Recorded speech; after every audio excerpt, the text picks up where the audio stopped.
Csoda szép reggelt, kedveseim! Ma egy nagyon érdekes és egyben nagyon erős üzenet érkezett hozzátok. Két energia találkozik. Az egyik a kamilla, a belső béke, míg a másik a nadálytő, a befejezés. És ez a két lap együtt nem véletlen. A kamilla egy nap-hold minőség, de itt egyértelműen a hold, ami dominál. Ez egy nagyon erős rák energia. A biztonság, a belső béke, a nyugalom tartozik ehhez. Az érzelmi test, a kötődés, és továbbá az idegrendszer. Ez az a rész, ami benned érez, ami reagál, ami most megfeszül, amikor túl sok lesz. Itt a kamilla azt mondja, az idegrendszered megfeszült, kifáradtál,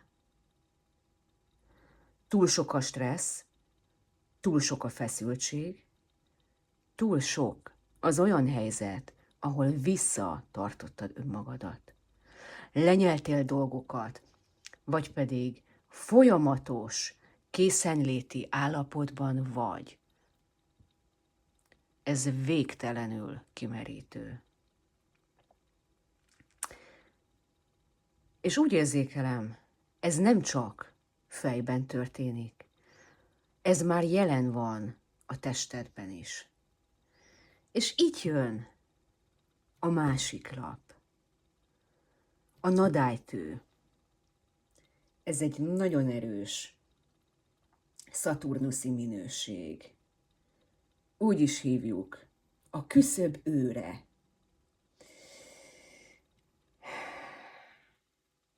Nagyon érdekes energia ez. A bak és a vízöntő csillagjegy tartozik ide.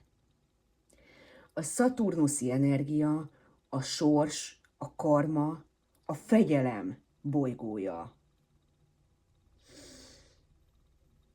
Hatása nehéz, de gyógyító. És még külön kiemelném, hogy a nadálytő gyógynövényt időszámításunk előtt 400 óta használjuk, ismerjük, és elsőként az ókori görögök és a rómaiak kezdték el ezt használni a törött csontok gyógyítására, a vérzéses problémákra, és ami nagyon fontos, hogy a Szaturnusz az nem kér. A Szaturnusz az lezár. Ez a bak és a vízöntő energiája, ahogy említettem. Struktúra, határok, rendszer, realitás. Ez az energia, ez nem lassít, gyorsít. Ez az a pont, amikor a sors nem hagy tovább ülni egy helyzetben. Ha eddig elszöszöltél, akkor most ez a szaturnuszi minőség, ez gyökeresen megváltoztatja az életedet. És azért jött ez a szaturnuszi nagyon gyors energia az életedbe, hogy végre meglásd, ez így nem működik tovább, ahogy eddig csináltad. Ahogy említettem, a nadálytő az összeforrás növénye. De csak azt forrasztja össze, ami gyógyítható. Ami nem, azt lezárja. Húztam erre kiegészítő lapokat a tarotkártyából. Érkezett az uralkodónő. Ez egy nagyon erős vénuszi női minőség. A bika és a mérleg csillagjegy tartozik ide. A termékenység, a bőség, a növekedés. Van benned potenciál, van benned érték, van benned teremtő erő. Ez nem kérdés. Én ezt tudom, és te is tudod. De itt van mellette az érmék hármasa, blokkolva. Ez már a földi sík. Munka, együttműködés, építkezés.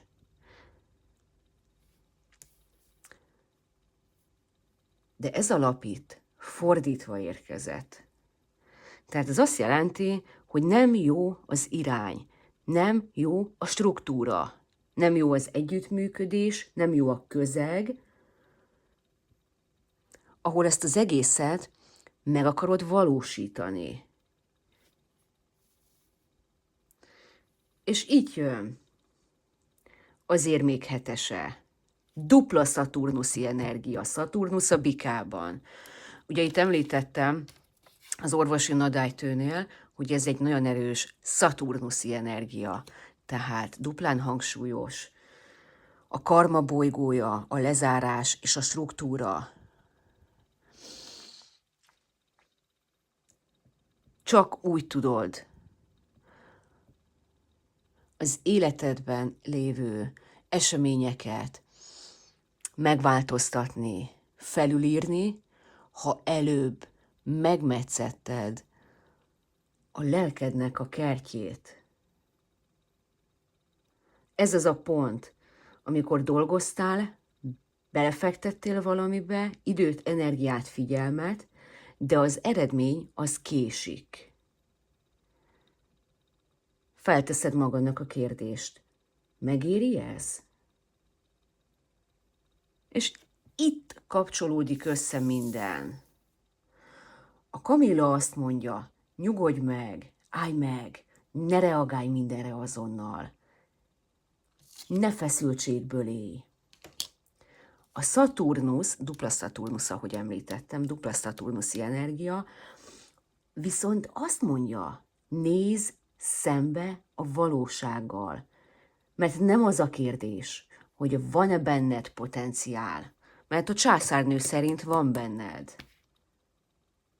A kérdés az, a struktúra, a helyzet, a közeg, az irány, amit választottál, valóban működik? És ha nem, akkor a Szaturnusz lezár. Ez az a pont, amit nagyon sokan félreértenek.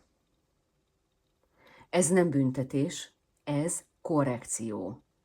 Ez az a pont, ahol a sors visszaterel a saját utadra, a saját értékedhez.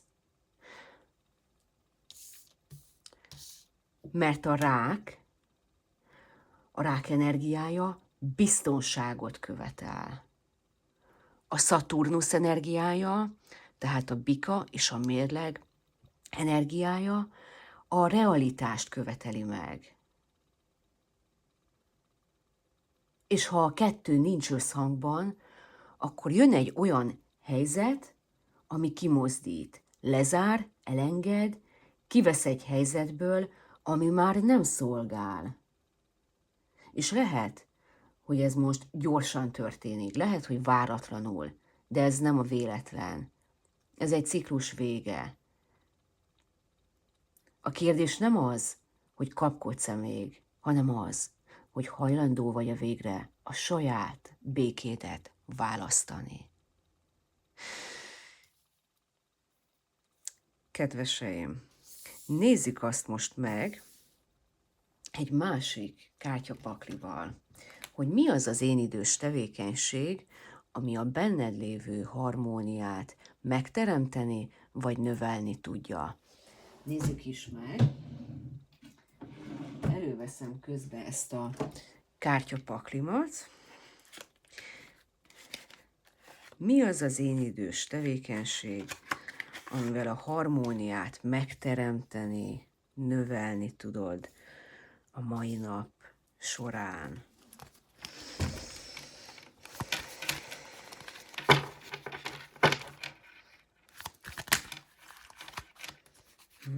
De sok lap akar jönni. Jöjjön ez. Kapcsolódj a kristályokkal.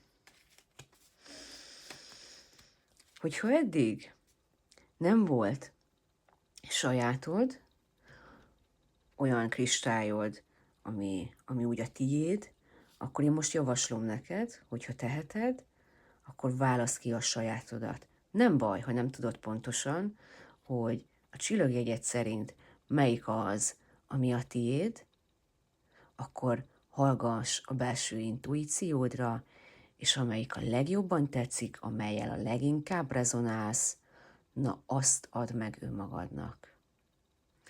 Kedveseim, legyen így, áldott, csodaszép napot kívánok mindannyiótoknak, és hogyha rezonált veled ez az üzenet, akkor lájkold, és kommentben írj egy hatalmas igent, hogyha rezonált veled ez az üzenet. Mindegyik kommentet olvasom, és várom a véleményeiteket, a visszajelzéseiteket, hogy a ti élethelyzetetekben ez hol érvényesül, hol tartotok most. Legyen így. Sziasztok!